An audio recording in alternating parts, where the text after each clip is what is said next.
Merci, Monsieur le Président. Mesdames les ministres, je tiens avant tout à saluer le courage et l'abnégation des hommes et des femmes de notre défense qui font la fierté de la France. Je veux également rendre hommage à ceux qui sont morts pour notre pays et toutes mes pensées vont vers nos soldats blessés.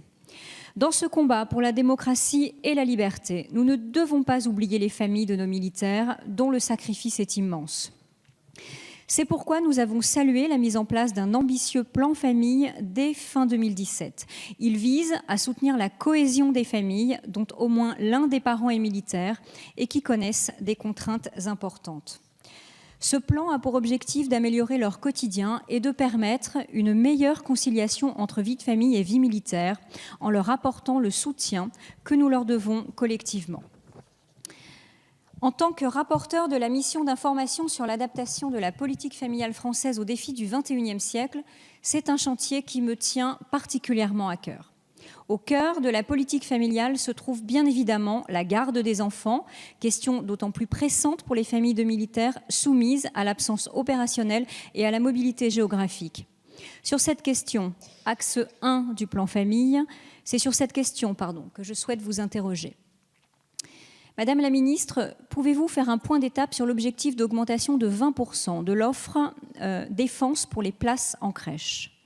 Pouvez-vous également détailler l'élargissement des offres de prestations sociales pendant l'absence en mission ? Enfin, votre méthode itérative à l'écoute des familles et commandants de base a-t-elle permis de faire émerger des solutions innovantes et alternatives ? Je vous remercie.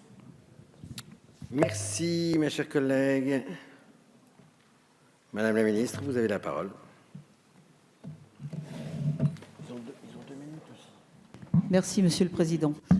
Question importante pour les familles de militaires, la garde des enfants.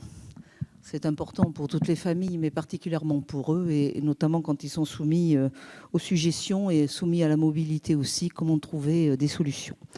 Le ministère s'est engagé de longue date à développer une offre de garde d'enfants en crèche, soit par des crèches ministérielles, soit par des réservations de berceaux dans les crèches publiques ou privées. Et cela vient en complément de l'offre locale développée par les collectivités et bien sûr en complément aussi de la garde par des assistantes maternelles directement. Donc l'action sociale examine chaque besoin nouveau exprimé par les bases de défense et propose la solution, l'offre la plus pertinente.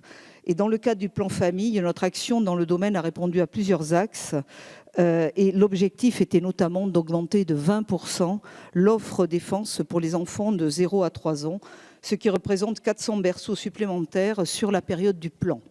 Et en fait, cette augmentation de 20%, nous l'avons atteint. C'est en 2 ans, ce qui est tout à fait exceptionnel, puisque nous sommes passés de 2122 places fin 2017 à 2555, soit 400 places supplémentaires. Et je crois que cet effort est à saluer, puisque c'est vraiment important pour les familles.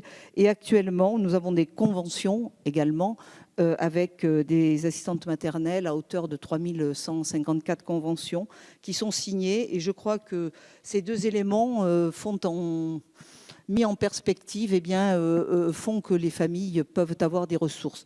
Ce n'est pas complet, ça peut être imparfait. Nous travaillons sur les horaires atypiques, nous travaillons sur la création de crèches nouvelles